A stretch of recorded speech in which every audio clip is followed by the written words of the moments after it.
'Twas the night before Christmas, when all through the house not a creature was stirring, not even a mouse.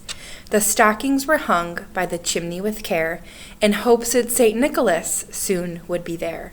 The children were nestled all snug in their bed, while visions of sugar plums danced in their head.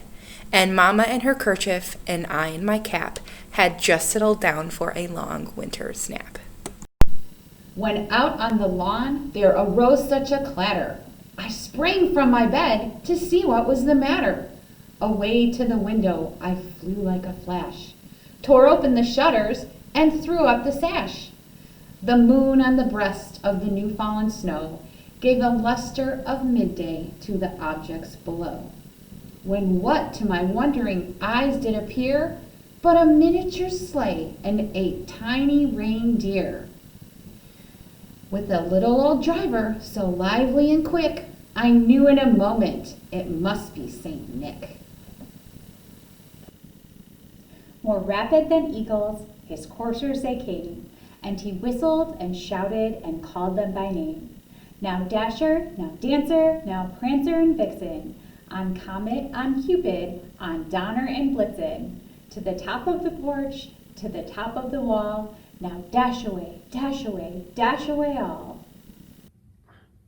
As leaves that before the wild hurricane fly, when they meet with an obstacle mount to the sky.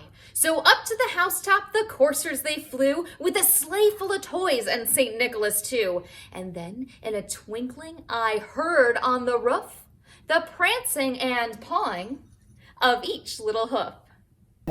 As I drew in my head and was turning around, down the chimney St. Nicholas came with a bound. He was dressed all in fur from his head to his foot, and his clothes were all tarnished with ashes and soot. A bundle of toys he had flung on his back, and he looked like a peddler just opening his pack. His eyes, how they twinkled, his dimples, how merry. His cheeks were like roses, his nose like a cherry. His droll little mouth was drawn up like a bow, and the beard on his chin was as white as the snow.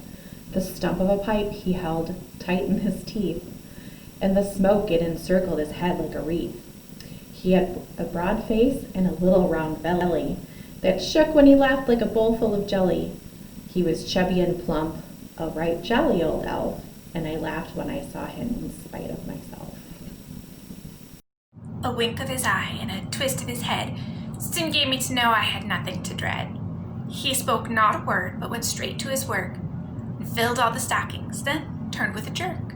And, laying his finger aside of his nose and giving a nod, up the chimney he rose. He sprang to his sleigh, to his team gave a whistle, and away they all flew like the down on a thistle. But I heard him exclaim ere he rode out of sight, Merry Christmas to all, and to all a good night.